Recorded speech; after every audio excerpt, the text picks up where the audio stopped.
오늘의 사연 시작하겠습니다. 저는 이 지긋지긋한 결혼 지옥에 들어온 지 8년째입니다. 결혼하고 지금까지 저는 평생 당하고도 차고 넘칠 만큼의 개무시를 당하면서 살았습니다. 한마디로 시댁에서 저는 그냥 바퀴벌레 같은 존재나 다름이 없었습니다. 내가 하는 건 다 꼴보기 싫고 역겹고 모든 문제는 다 저 때문에 일어난 거였죠. 하지만 살다 보니까 그런 지옥 같은 결혼 생활을 속 시원히 탈출하는 기회도 오더라고요. 지금부터 저는 인간이 가져야 할 인정이나 도리라고 는 손톱새 때만치도 없는 시애미와 남편놈의 이야기를 해보겠습니다. 저는 딸 둘, 아들 하나, 아이 셋을 키우고 있습니다. 2년 터울로 둘째 딸을 낳았을 때 시애미가 저보고 그러더라고요. 너는 여자가 얼마나 기가 드셌으면 남자 기죽이고 줄줄이 딸만 낳냐고요. 네가 하도 잠자리에서 날뛰니까 딸만 나온 거라고요. 이게 말입니까 막걸리입니까? 제가 무슨 메뚜기도 아니고 잠자리에서 어떻게 날뜁니까? 그래요, 날뛰었다 칩시다. 여자가 잠자리에서 날뛰면 딸만 나오나요?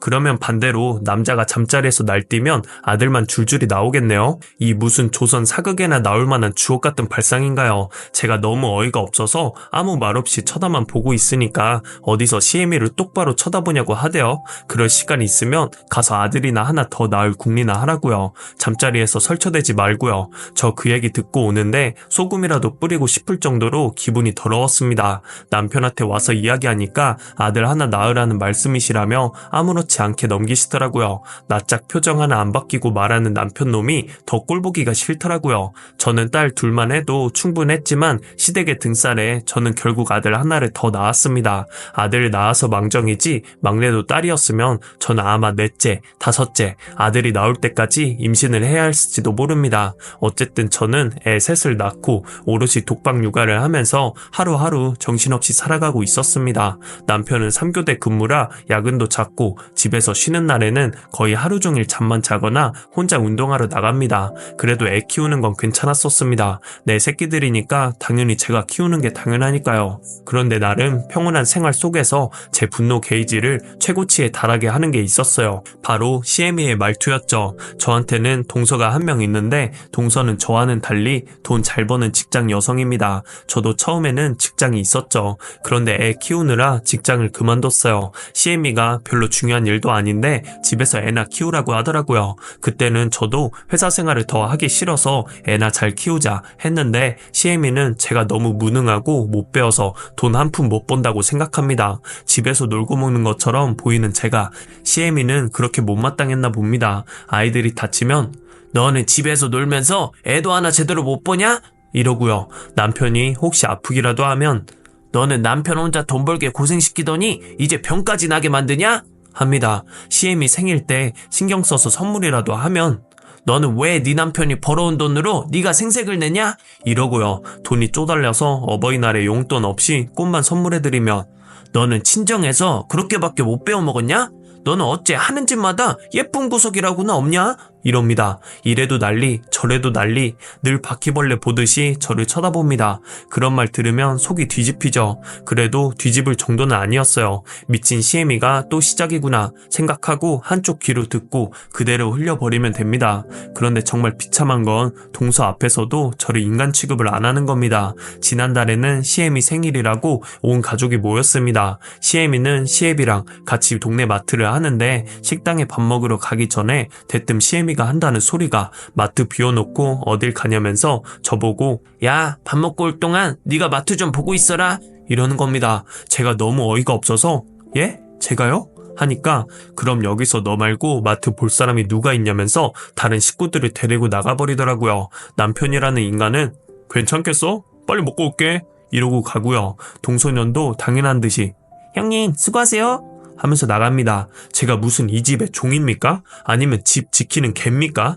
다른 사람들 밥 먹으러 갈 때 마트나 보고 있는 게 말이 되냐고요. 저 너무 열받아서 그날 마트 셔츠 내리고 그냥 집에 가버렸습니다. 그날 전화 와서 시애미가 난리를 치더라고요. 어디서 싸가지 없이 행동하냐고요. 지금 자기 연맥이는 거냐고요. 난리를 치던지 말던지 대꾸도 안 하고 전화기만 저 멀리 두고 있다가 난리 치는 거 끝나자 전화를 끊어버렸죠. 그날 남편놈하고 대판했습니다. 했습니다. 내가 집 지키는 개냐고요. 그랬더니 남편 놈도 엄마 생일에 꼭 그렇게까지 해야겠냐며 개거품을 물면서 난리를 치더라고요. 그 후 시월드는 발길도 하기 싫었지만 살다 보니까 그렇게 안 되더라고요. 어쩌다 시월드 인간들하고 같이 식당에서 밥을 먹게 됐는데 제가 뭘 맛있게 먹고 있으면 그걸 싹 가져가서 아들 앞에 놓고는 이거 한번 먹어봐라. 쟤 혼자 다 먹어치우겠다.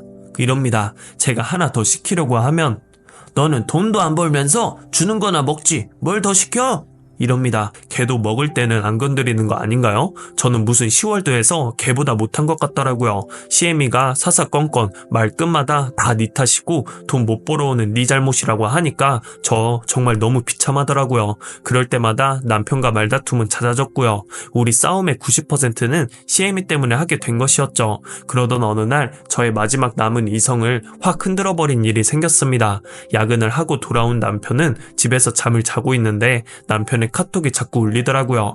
화면에 잠깐 떴다 사라지는 메시지를 보니까 오늘도 만날 수 있냐는 둥, 메시지 보면 바로 연락을 하라는 둥, 보고 싶다는 둥, 이런 메시지들이 오더라고요. 저는 느낌이 완전 이상해서 전화기 들고 남편의 얼굴 인식을 한 다음에 남편의 메시지를 다 열어봤어요. 그 메시지를 보자마자 머리가 띵해지면서 현기증이 오더라고요. 이 인간이 지금까지 나랑 결혼하기 전에 만났던 여자와 연락을 하고 있었던 거예요. 문자를 보니까 다시 연락한 지 1년이 좀 넘은 것 같았어요. 주고받은 문자를 보니까 미친 것들이 완전 사귀는 애인처럼 서로 입 맞추는 사진도 찍고 샤워하는 사진도 교환하고 차마 눈 뜨고 못 볼 사진들이 올라와 있었고요. 보고 싶냐는 둥, 지금도 너만 생각이 난다는 둥, 별의별 추접스런 얘기들을 주고받았더라고요.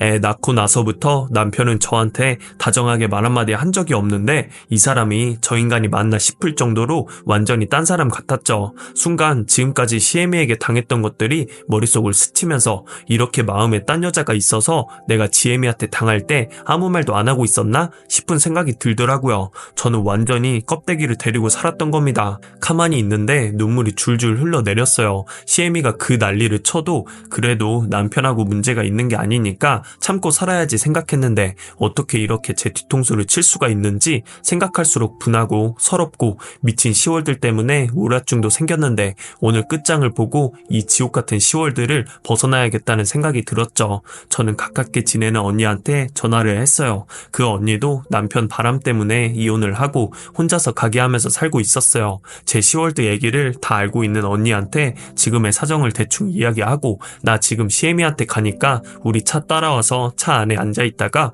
혹시 무슨 일 생기면 동영상 찍고 경찰에 신고해달라고 했어요. 저 눈에 뵈는 게 없었죠. 자는 남편 놈을 발로 차면서 일어나라고 했어요. 네 애미랑 할 말 있으니까 빨리 네 애미한테 가자고요.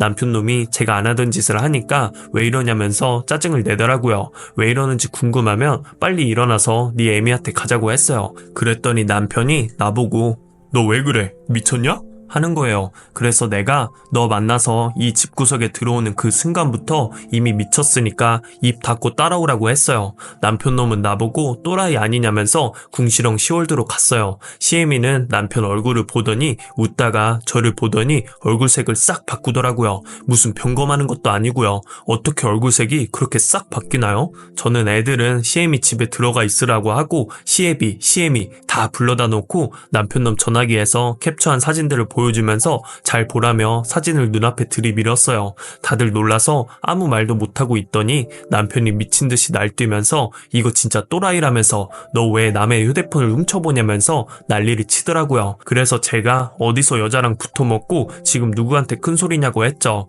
시애비 시애미가 난리가 났어요. 이게 약을 먹었냐는 둥, 뭐 이런 미친 개가 다 있냐는 둥, 어디서 주둥이를 함부로 놀리냐고 하더라고요. 그래서 제가 당신들이 가정교육을 개차반같이 시켜놓으니까 개보다 못한 게 태어나서 지금 이 사단을 내고 있는 거 아니냐고요. 그랬더니 남편놈 개거품 물고 시애미 소리 지르고 난리를 치는 거예요. 야! 네가 그렇게 막대 먹었으니까 네 남편이 네 같은 거한테 정을 붙일 수 있냐? 네가 잘해봐. 우리 아들이 왜 다른데 한눈을 팔아? 남자 마음 하나 못 잡아놓고 누구한테 화풀이야? 누가 너 같은 걸 좋아하겠어? 이러는 겁니다. 저한테 이렇게까지 나오는데 저도 가만히 있을 수가 없어 나이 계급장 다 떼고 할 말을 다 했죠. 나 지금 이 순간부터 이 집 식구 아니고 니네 며느리 아니니까 나도 이제 할 말 할게요. 어머니 똑바로 잘 들으세요. 뭐? 나 때문에 이 아들이 바람이 났어요? 다른 사람은 그런 말 해도 어머니는 그런 말 하시면 안 되죠. 아버님이 젊었을 때 바람 났잖아요. 그것도 어머니가 막대 먹어서 바람이 난 거겠네요? 어머니가 사람을 얼마나 질리게 했으면 아버님이 바람이 났겠어요. 그렇게 따지면 아버님 바람 난 거 아버님 뭐라 하실 게 아니라 어머니 때문에 그런 거라고 본인 머리를 쥐어 뜯어야 되는 거 아니에요? 그랬더니 남편이 저한테 손찌검을 하대요. 또라이 짓도 정도 것이지 어디서 쌍또라이 짓을 하냐고요. 그래서 제가 그랬어요. 이 중에서 나만 정상이고 니네 이씨 가족 싹 다 또라이라고요. 내가 어쩌다가 이 시궁창 같은 집에 들어와서 평생 시궁창 냄새 퍼지는 데서 바퀴벌레처럼 기도 못 펴고 살았다고요. 시애미도 이 정도 되니까 눈이 확 뒤집히는 모양이 돼요. 남편 손찌검에 이어서 이번에는 시애미가 제 머리채를 잡는 거예요. 저는 잘됐다 싶어서 계속 머리채 잡혀줬어요. 마트에서 난리가 나니까 동네 사람들이 몰려오고 언니가 신고를 했는지 경찰도 오고 난리도 아니었어요. 그래서 저는 그날 딱 신고하기 좋을 만큼만 맞았습니다. 날 폭행한 시엠이랑 남편 놈을 고소를 하고요. 이때까지 나를 지옥에서 살게 했으니까 니네도 맛 좀 보라고 했죠. 시엠이는 끝까지 정신 못 차리고 나를 가만히 안 두네 어쩌네 하더라고요. 그래서 계속 반성 못하고 그렇게 나오면 합의는 절대 없고 네 아들 전과자 만들어줄 테니까 그렇게 알고 같이 유치장에서 썩으라고 했더니 아차 싶었는지 말을 못하고 있더라고요. 경찰은 좋게 합의하라고 하고요. 저는 그냥은 합의 못한다고 말했죠. 나는 이제 이 집구석에는 못 살겠으니 이혼을 할 것이고 애들은 그 콩가루 집안으로 들어가서 살게 할 수는 없으니까 지금처럼 내가 키울 것이며 생활비와 양육비는 내놓는 조건으로 합의를 하겠다며 각서를 쓰라고 했어요. 그랬더니 남편 놈이 일단 나중에 그거는 따로 이야기하자며 각서를 안 쓰더라고요. 저는 경찰한테 법대로 처리해달라고 하고 절대 손톱만 치라도 봐주지 말자고 하고 왔어요. 집으로 돌아오는 길에 경찰서에서 전화 오고 CM이 전화 오고 남편놈 번갈아서 전화가 오더라고요. 문자로 해달라는 대로 해줄 테니까 일단 합의를 하자고요. 그래서 저 다시 경찰서로 되돌아가서 각서 받고 합의를 해줬습니다. 그리고 지금은 이혼 신청해놨고 결과 기다리는 중이고요. 저도 웬만해서는 이렇게 안 했을 겁니다. 손톱만 치라도 의지하거나 기대할 구석이 있어야